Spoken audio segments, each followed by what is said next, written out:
de que maneira personalidades ou vidas passadas influenciam a nossa personalidade ou vida presente. Bom, primeira coisa que a gente vai entender aqui é que no processo de vidas que todos nós vivemos, tá? Então a criatura, para que ela possa se depurar, para que ela possa evoluir, para que ela possa vencer todos os níveis de matéria que existem, e são muitos, esse nível que a gente está vivendo é o mais primitivo, mas existem outros níveis de matéria, outros corpos, outras realidades que, embora sejam mais sutis que essa que a gente vive hoje, são mais densas que outras que estão à sua frente. Apesar de tudo isso daí, a gente precisa entender que o processo de reencarnação, os processos de vidas sucessivas, é um processo imposto, compulsório pela própria criação. É necessário que animemos corpos físicos para que a gente possa vencer os nossos vícios, vencermos a animalidade. Em contato com a carne, a gente tem a oportunidade de perceber, de descobrir, de saber que eu estou na carne, mas eu não sou a carne. E o que acontece é que hoje muitas das pessoas que estão encarnadas nesse momento na Terra, elas acreditam, elas se confundem com o personagem. Sabe aquela frase? A pessoa se perdeu no personagem. Ela é uma frase super engraçada e ela traz uma verdade espiritual. Muitos dos quais nós estamos aqui encarnados, muitas vezes nós nos perdemos no personagem. A gente acha que a gente é o rei que a gente foi, a gente acha que a gente é o conde, o duque, a rainha, a duquesa, a prostituta, o carrasco, a vítima, aquela pessoa que foi torturada, aquela pessoa que foi abusada, e a gente se confunde com o personagem que a matéria nos impõe. Vida após vida, os personagens eles vão sendo alterados de acordo com a necessidade do espírito, e a gente se confunde com isso, se identifica com isso, e a gente entra num processo mental de fragmentação, porque a gente se desconecta do todo e a gente se confunde com uma parte que, embora seja muito importante para o nosso entendimento e para a nossa compreensão geral de quem a gente é hoje, é muito importante, mas ela não é tudo que a gente é. É uma parte que foi decisiva, é uma parte que foi muito determinante, mas ela é uma parte, ela não é o todo do que a gente é. Assim como ter vivido a vida que a gente viveu na época que vivíamos com os nossos pais, nas casas dos nossos pais, é algo genuinamente importante e influencia fortemente muito dos cursos que a gente vai viver. Ela tem uma forte influência, mas ela não é determinante, não é determinista, entende? Então eu vivi na casa do meu pai, eu vivi com a minha mãe, ora o meu pai era de um jeito, ora minha mãe era de outro jeito, pudesse ser que fossem muito protetores, pudesse ser que fossem muito invasivos, pudesse ser que fossem muito violentos. Foi uma coisa importante que certamente influenciou a maneira como eu penso, como eu ajo e agirei, só que ela não pode ser determinista. Antes de todos esses históricos, existe algo que sobressai, que é a vontade do ser. A vontade do ser de permanecer onde está, ou a vontade do ser de transcender aquilo que ele viveu. A vontade sempre será o fator determinante. Então, quando a gente olha para casos de pessoas que sofrem com várias questões psicológicas, com várias questões mentais, com várias questões relacionais, e aí ela vai no terapeuta, ela vai no médium, ela vai no curandeiro, ela vai no descarrego, ela faz despacho na encruzilhada, ela vai na missa, não sei das quantas, ela vai no fogo, naquela sessão de fogo lá, de limpeza evangélica, que eu não sei das quantas, e não resolve. E aí você fala, meu, aquela pessoa não quer crescer. Muitos pensam, meu, a pessoa já fez de tudo, ela não melhora. Por quê? É duro dizer isso, mas ela só não mudou com todo o respaldo que ela ainda tem porque ela não quer. Porque existe algo naquilo que ela viveu, por pior que seja, que a beneficia de alguma maneira. A gente vai aceitando certas narrativas, a gente vai se identificando com certos contos, porque a gente é beneficiado com isso, ou porque a gente está se protegendo de alguma coisa, ou porque a gente está fugindo de alguma coisa, ou porque a gente está se mostrando a partir daquela coisa, mas sem sombra de dúvida há algum benefício que você extrai daquilo, porque a criatura, a consciência humana, ela é moldada ao progresso. O ego, ele é um artifício da criação, nos dado pelo Criador, para que pudéssemos desenvolver não apenas a nossa individualidade, mas que pudéssemos buscar a verdadeira A autossatisfação, a verdadeira autorrealização, mas também a autodefesa da personalidade e o bem-estar da personalidade. Porque se o meu bem-estar se confunde com o seu, o que é meu e o que é seu? Então o ego, ele resguarda que aquilo que é bom para mim permaneça sendo meu e aquilo que me agride fique distante de mim. Então o ego, ele entra como se fosse um guardião, ele guarda a nossa personalidade, ele guarda a centelha sideral que nós somos, fazendo com que a gente esteja sempre procurando a nossa autossatisfação e a nossa autodefesa. Então, quando a gente opta de maneira mais ou menos consciente em permanecer em certos estados, em certos estágios de paralisia, de cristalização, é porque a gente está extraindo algo com aquilo. Ai, mas isso é uma insensibilidade. Ai, mas isso é cruel de você falar, porque eu estou tentando e eu não consigo. Não existe uma única pessoa no mundo que não tenha desejado verdadeiramente algo que não tenha conseguido. Neste tempo e em todos os outros tempos que existem. O querer é soberano. Porque o querer também é divino. O querer é o impulso principal, é o impulso causador. Então, como criou Deus céu e terra e os seres que neles há? Pelo livre exercício da sua vontade. Nós não somos Deus, nós somos criaturas. Mas como viemos dessa mente, dessa inteligência altamente criativa, somos igualmente criadores. E assim como ele faz tudo pelo exercício da sua vontade, a gente também faz tudo pelo exercício da nossa vontade e do nosso querer. Pode ser que as crenças que alimentam a nossa vontade sejam equivocadas, e aí a gente está sendo influenciado por crenças equivocadas. Tudo bem, pode ser que seja isso, mas ainda assim é um querer. Eu concordei em algum momento da vida, eu concordei em algum momento do passado com certas narrativas, porque você é burrinha, porque você é galinha, porque você é isso, aquilo, e de alguma forma aquilo ou me deixou mal, ou me envaideceu, e me deixando mal, eu quis aceitar aquilo para não romper com aquilo, entende? Então eu aceitei essa história por medo. Então, poxa, se tá falando isso, eu fico com medo de ir além. E aí eu aceito o discurso porque ele me deixa confortável. Ele me deixa numa zona onde eu não preciso me expor. E vendo as pessoas ao redor que se expõem quebrando a cara, eu concluo, ainda bem que não sou eu.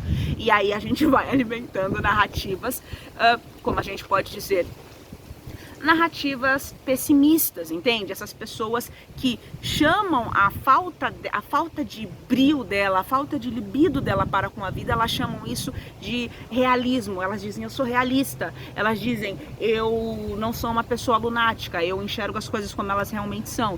Ela chama toda a amargura que incendeia, que impregna a sua alma de realismo, de ciência, de qualquer coisa dessa daí que não tem nada a ver uma coisa com a outra. Ela, na verdade, é uma pessoa que está cagada de medo dentro dela, dentro do íntimo do coração e da mente dela. Ela está ali acovardada, com medo, rezando para aquilo acabar logo.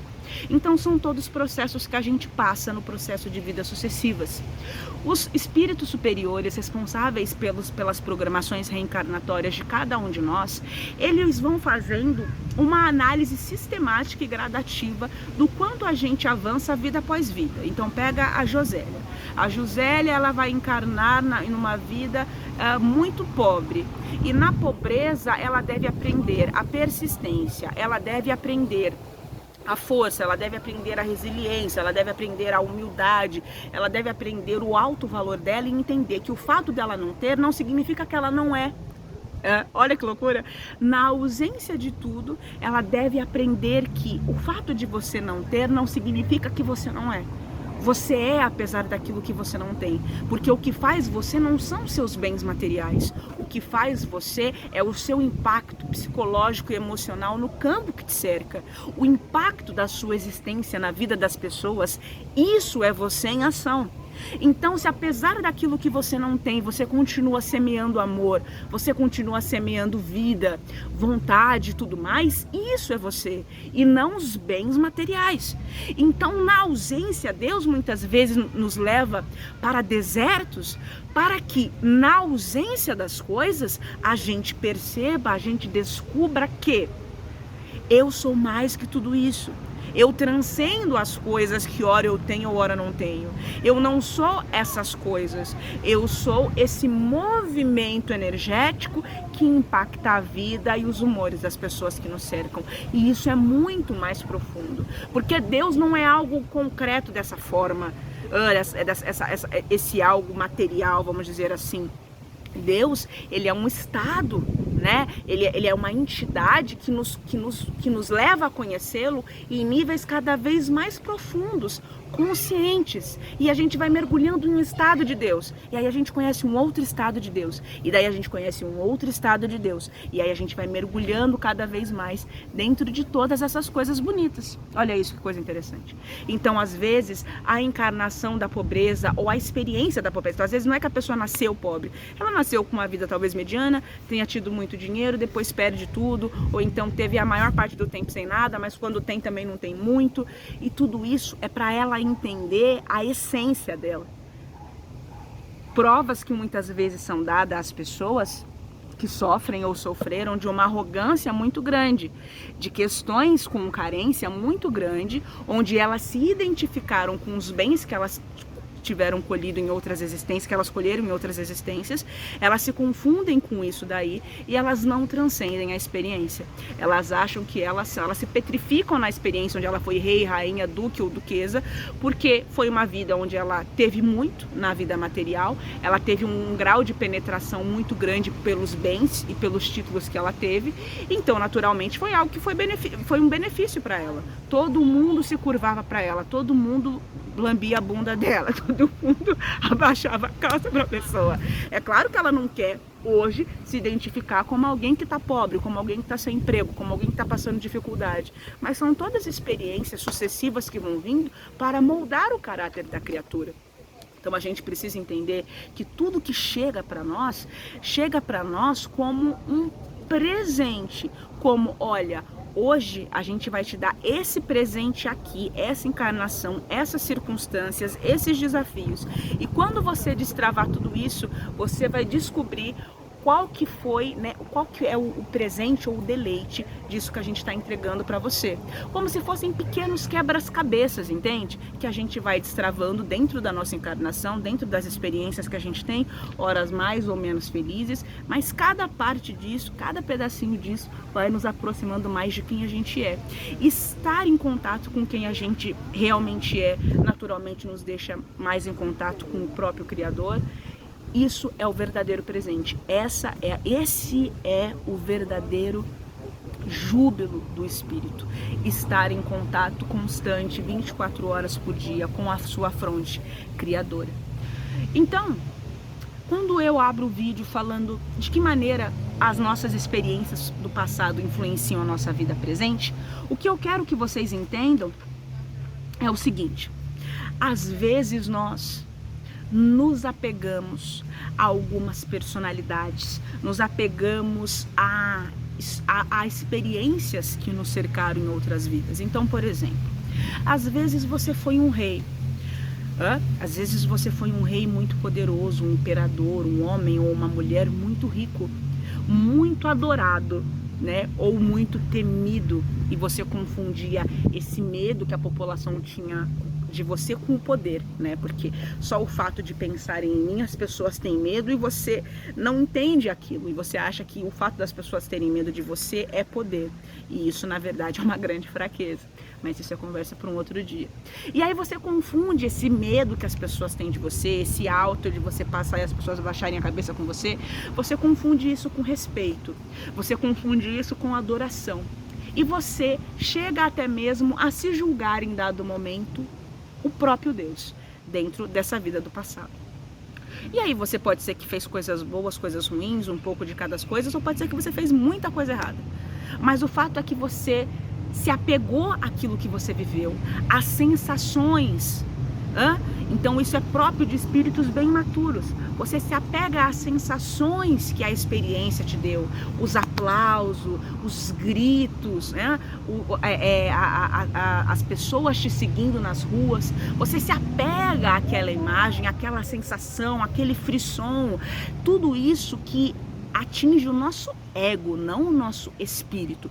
Vai atingindo o nosso ego, vai satisfazendo o nosso ego. E a gente fala, meu Deus, que tesão, uau, é isso aí. Eu sou o próprio Deus, eu sou o próprio Deus. E daí a pessoa começa a entrar em processos psicóticos bem complicados de se achar o próprio Deus. Só que aí um belo dia a morte chega. E a morte chega para cada um de nós.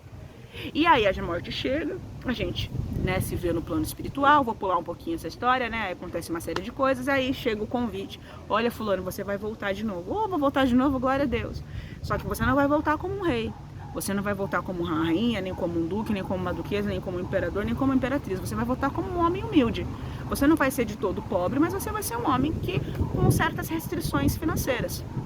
E aí você fala, ok, o importante é eu crescer, porque quando a gente está no plano espiritual, a gente tem um olhar muito mais amplo para as coisas. Então a gente olha para as coisas e a gente fala, não, realmente, eu fui muito arrogante, eu fui muito desumilde. E aí a gente vê a oportunidade reencarnatória como o que é, um presente mensurável. Não, tudo bem, pode me mandar bem pobrinho, bem feinho, não quero cair mais na arrogância. Só que quando a gente mergulha na carne, tudo aquilo começa a voltar. Começa a voltar de maneira muito sutil, mas ainda assim muito forte. Como assim? A gente entra no esquecimento para que aquelas lembranças não influenciem a nossa forma de agir na vida presente. Só que ainda assim influencia a nossa forma de agir. Aquilo que é muito forte em nós hoje nos dá uma pista dos vícios e dos erros que a gente cometeu. Então, por exemplo, se você é contrariado por alguém e a vontade que te dá eu queria torcer o pescoço daquela pessoa, pode ter certeza, em uma vida não muito distante, quando você era contrariado, você puxava a espada e arrancava o pescoço fora de alguém. Pode ter certeza disso. Quando você percebe um impulso de se insinuar sexualmente pro marido da sua amiga, pro marido da sua mãe, pro marido de todo mundo, você não consegue sentir atração por ninguém que está disponível emocionalmente. Você só consegue sentir atração por pessoas indisponíveis. Isso denota uma conduta que já foi exercitada por você. Só que nessa vida você percebe o pensamento, mas você refreia. Mas o simples fato de você sentir toda a emoção, você sentir que, nossa, eu poderia, né, tirar o marido da minha amiga, eu poderia, né, tirar o namorado da minha fulano não sei quem, só que você refreia. O fato de você refrear significa que eu sei onde isso vai acabar e não vai ser bom nem para mim nem para ninguém. E você refreia. Isso é bom. Significa que Deus está um pouco mais forte dentro de você do que esteve na sua vida passada. Porque na vida passada, pudesse ser que você até pensasse, talvez não seja certo, mas aí você pensa, cada problema, cada um com seus problemas, eu vou ficar com quem eu quiser. Mas nessa vida, né, então você aprendeu o que você tinha que aprender, tomou na cara bem tomadinho, criou, né, desdobrou de você um monte de problemas e você naturalmente aprendeu. Mas a grande questão é que quando a gente se apega a essas personalidades, a gente se apega porque a gente se identifica com aquilo, a gente se identifica com aquela emoção, a gente quer mais daquela emoção, a gente quer mais daquela veneração. Na raiz de tudo isso está o quê? O orgulho, na raiz de tudo isso está a vaidade, na raiz de tudo isso está o egoísmo, né? Que é a exacerbação descontrolada, acentuada do ego. Princípios e impulsos de autossatisfação e autodefesa, certo? Então, quando a gente se identifica com isso e na presente vida a gente não encontra essas adorações, a gente não encontra essas adorações, essas venerações, a gente começa a se sentir desajustado. A gente fala, porque a pessoa se sente um rei, a pessoa se sente uma princesa, ela se sente, porque ela se identifica. Então, a mente dela, o espírito dela ainda está conectado com essa linha temporal que já passou, já foi, está no passado, mas ela ainda se sente presa, ela ainda se sente conectada a essa linha do passado. Olha que coisa interessante. Mas quando na vida presente ela não recebe essas adorações e essas venerações, a pessoa começa a surtar. Ela começa a se sentir desrespeitada. Ela não está sendo desrespeitada.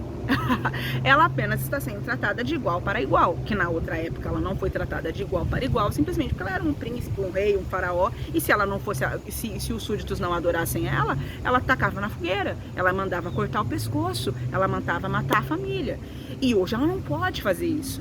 São todos impulsos primitivos, animalescos, maus mesmo, que estão no profundo do inconsciente dela, mas que ressoam, que sussurram, que baforam na mente dela e vai impregnando.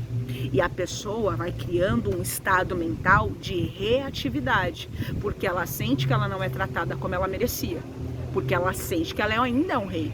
Então ela não consegue entender porque as pessoas não se curvam para ela. Em outras palavras, a pessoa sofre um choque entre a realidade da vida atual e a expectativa que ela guardava no profundo da alma dela de viver as honras e as benesses da vida do passado. E ela começa a entrar em surtos, ela começa a entrar em processos psicóticos. É muito comum verem pessoas que tiveram títulos e status em vidas passadas, na vida presente, estarem rebaixadas pela realidade financeira. É muito comum vê-las falando mesmo como se elas fossem imperadoras. São essas pessoas que você fala assim, meu, você viu como fulano falou comigo? Ele acha que ele é quem?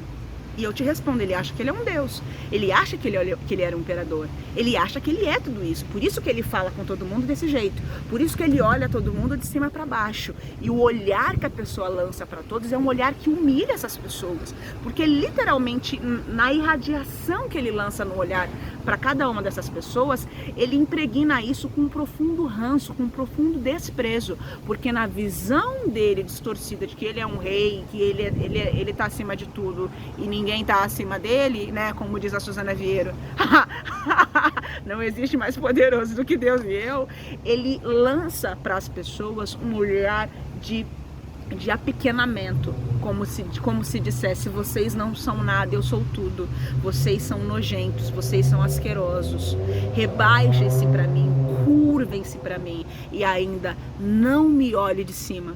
São pessoas que não toleram serem olhadas de cima, são pessoas que não toleram que falem grosso com elas, e se alguém fala um pouquinho mais assim com elas, ela já sobe nas tamancas.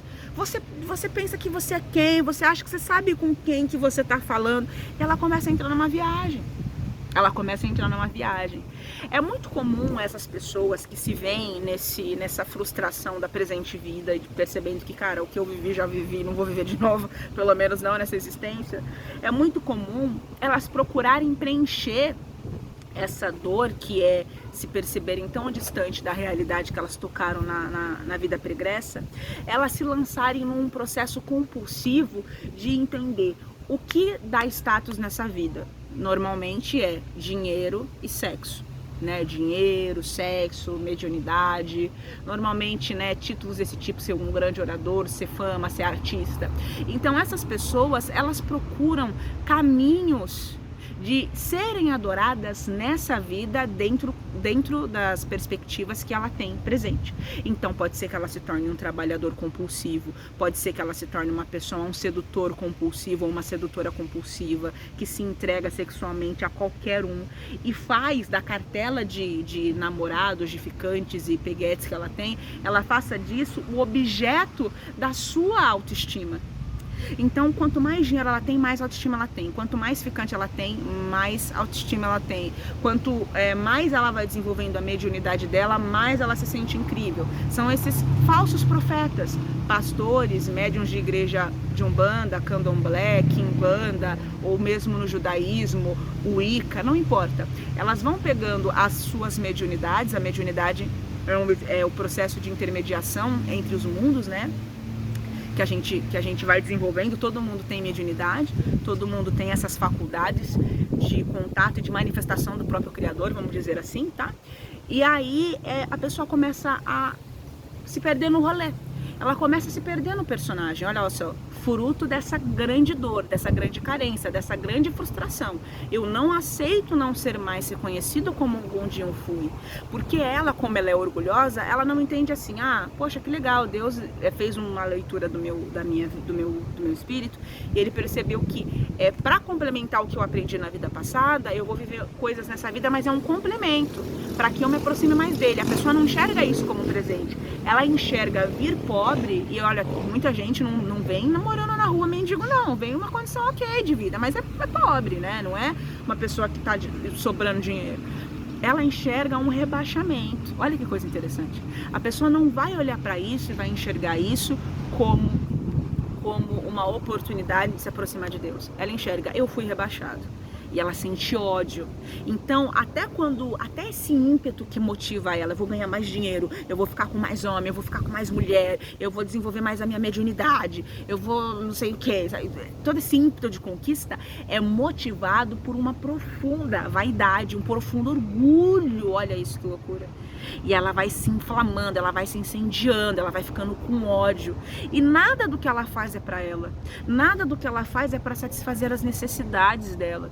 Tudo o que ela faz é para tapar a vergonha que ela sente de ter sido rebaixada. Porque na cabeça dela, ela não é consciente disso, mas na cabeça dela, no coração dela, ela é um rei, ela é uma imperatriz, ele é o imperador. E ele não pode estar tão rebaixado.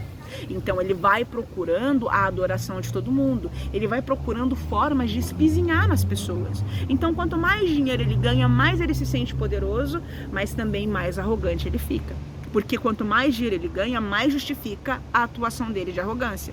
Quanto mais homens ele conquista, quanto mais mulheres ele ou ela conquista, quanto mais a pessoa vai seduzindo, vai conquistando, mais isso inflama ele ou ela para espizinhar no outro. Porque na verdade a conquista aqui, ela é um processo de massagear o ego e a autoestima dessa pessoa que é baixíssima, ela tem uma autoestima muito lesada mesmo.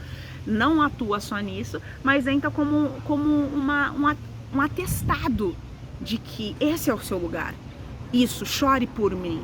Isso, implore a minha presença. Então, na verdade, muitas vezes a pessoa espizinha os outros à sua volta, porque espizinhar os outros à sua volta, olha que loucura, é uma forma dela ter testificado a sua soberania que ela acha que ela tem, que ele acha que ele tem. Olha que coisa interessante como funciona a mente das pessoas. Queridos, mas é louco o que eu vou dizer agora. Quanto mais a pessoa se confunde com as conquistas dela, né? Pode ser material, afetivo, quer que seja. Quanto mais ela se confunde com isso, mais ela se distancia de quem ela é. Isso, na verdade, é um atestado de profunda imaturidade emocional. É um atestado de profunda carência afetiva. São pessoas absolutamente dilaceradas do ponto de vista emocional, do ponto de vista psicológico. São pessoas que a gente tem que olhar e ter dó. Né? Não é dó no sentido tadinho dele, tadinho dela, mas assim, precisa ter uma certa piedade. Porque muito do que vem deles não tá nem vindo deles. Eles não estão aqui, percebe? Ele está preso a essa personalidade do passado. Ele está desconectado de quem ele é. Ele sequer está ciente de que, cara, eu aprendi tanta coisa com isso. Não, ele ficou preso nos momentos das sensações que mais elevaram a sua vaidade, que mais elevaram o seu ego. São pessoas dignas de piedade. São pessoas que precisam fazer um tratamento muito profundo psicológico. Algumas precisam fazer um profundo tratamento psiquiátrico. Até mesmo pessoas que verdadeiramente chegam a romper com a realidade. Isso é muito mais sério do que parece. Isso é sério, isso é seríssimo. Eles acham que quanto mais eles têm dentro de todo, ou dinheiro, ou sexo, ou mediunidade, ou o que quer que seja, eles acham que quanto mais ele tem, mais eles são. Mas na verdade é o contrário, né? O que eles têm é fruto de quem eles são. E aí sim, nesse caso, quantidade não é qualidade. Então tudo bem, você tá cheio de fã, você tá cheio de adoradores, você tá cheio de veneradores, você tá cheio de uma multidão de fanáticos cegos e equivocados. Porque mais doente do que você é a pessoa que acha que você é exemplo. Porque tem muitos desses que até são um bom exemplo à sociedade de alguma forma, né? Tem a questãozinha do ego, mas faz conteúdo bom. Mas tem muitos que não. Tem muitos que você vê, ele faz o que ele precisa fazer para viralizar. Ele faz o que ele precisa fazer para penetrar mais nos espaços, para saciar a sede dele de ser venerado, de ser adorado, de ser exaltado e aquela coisa toda. Olha que coisa louca. Mas qual é a qualidade? desses seguidores, entende? Qual é a qualidade da influência que ele está gerando no mundo. Então, o que ele é não é a quantidade disso, mas é a quantidade e a qualidade disso, na verdade, a qualidade disso, sobretudo, é resultado de quem ele é. Lembra do caso que eu contei da menina, ou da mulher, ou do homem, que nessa vida, ou a pessoa vai nascer pobrinha, ou vai ter, mas talvez perca uma fase da vida? Isso está acontecendo para que a pessoa tenha contato com quem ela verdadeiramente é. Então, na verdade, não ter em dado momento da vida é um presente de Deus. É que a gente, na nossa imaturidade, a gente não enxerga assim. Porque a gente muitas vezes acaba não enxergando a forma como Deus age, não entende como Deus age. Mas eu asseguro a cada um de vocês que o que quer que Deus faça, Ele faz para o nosso bem. Ele faz como um presente a cada um de nós. Então, queridos, para dizer a vocês que possam se desapegar, não é? Dessas vidas do passado, do caramba que você foi um rei, uma rainha, imperatriz, prostituta, isso, aqui não importa, mas já foi. Isso que hoje a gente falou mais de casos relacionados ao campo desse ego mais inflado, da soberania do ser, né? Mas existem pessoas que estão petrificadas em experiências de dor, não em experiências de frisson. Por exemplo, a pessoa foi torturada na Inquisição, a pessoa foi torturada ou abusada em não sei que circunstância, mulheres que foram caçadas como bruxas lá atrás, e que estão hoje apegadas a ideias de ódio à igreja, de ódio ao próprio Deus, de ódio à espiritualidade. Ela não entende que isso não foi Deus. Isso foram homens equivocados, então é aquilo. Não confundamos Deus com aquilo que fazem em seu nome. Com aquilo que fazem em seu nome. Entende? Isso também é um ato de bom senso, de amor, não é isso? Então, queridos, para dizer a vocês que existem muitos casos de muitas pessoas que estão hoje fortemente apegadas e fortemente identificadas com personalidades do passado. O que vocês precisam se questionar é: o que eu estou ganhando com isso? Eu estou ganhando o que com isso? A possibilidade de me esconder de alguma coisa, de fugir de alguma coisa, de conquistar alguma coisa. Mas alguma coisa você está ganhando. Só que você acha que você está ganhando. Mas na verdade, quanto mais você se perde nesses personagens, e de fato estou perdido no personagem mesmo, quanto mais você se identifica com esse passado, menos você vive nesse presente, mais você atrasa a sua caminhada. Mais você se distancia de tudo aquilo que você poderia coletar para a sua vida no momento presente, porque você está fortemente identificado no passado. Se você se concentra na vida presente, olha para o passado como um conselheiro e não como objeto do seu mover da sua vida, quanto mais você olha para o presente e o passado como um conselheiro, mais você tem a possibilidade de entender o que você acertou, o que você errou, e você pode prosperar muito mais nessa vida, olha só. Então, por exemplo, se você me diz: eu sou uma pessoa que gosta muito de dinheiro, eu sou uma pessoa que gosta muito de riqueza, e lá. Cara, do caramba, 10, então faça muito mais dinheiro hoje. Esquece aquele império já foi sucumbido. Construa um novo império agora. Construa um novo império, uma nova realidade a partir da sua vida agora. Porque pode ter certeza, se naquela época você pôde o tanto que você pôde, hoje você pode muito mais. Por quê? Porque o hoje é o que está acontecendo. Porque você pode atuar no agora, no passado você não tem mais o que fazer. Você só pode ficar lembrando. Mas aqui você pode viver de novo, com muito mais intensidade, com muito mais força, você entende? E aqueles que estão apegados a lembranças de dor é a mesma coisa. Gente, às vezes os seus relacionamentos não prosperam porque você está apegado em não sei quantas vidas lá atrás, que você foi traída, que você foi humilhada, mas isso já passou. E aí você fica criando barreiras defensivas contra uma pessoa que já nem existe mais no seu sistema de relacionamentos, eu quero dizer, né? Existe, talvez a pessoa esteja encarnada em outro mundo, em outras dimensões, e você tá aí criando uma série de defesas, uma série de questões com uma pessoa que sinceramente você não vai ver tão cedo, talvez leve décadas, talvez séculos, talvez milênios, para que Deus novamente possa colocar um diante do outro. E é claro, nesse futuro bem distante, você já será um outro espírito, e ele ou ela será um outro espírito também. Entende isso?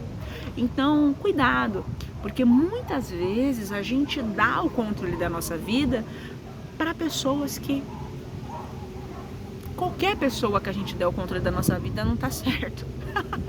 A gente que tem que tomar o controle da nossa vida. Certo, queridos? Muito obrigada e até o próximo vídeo.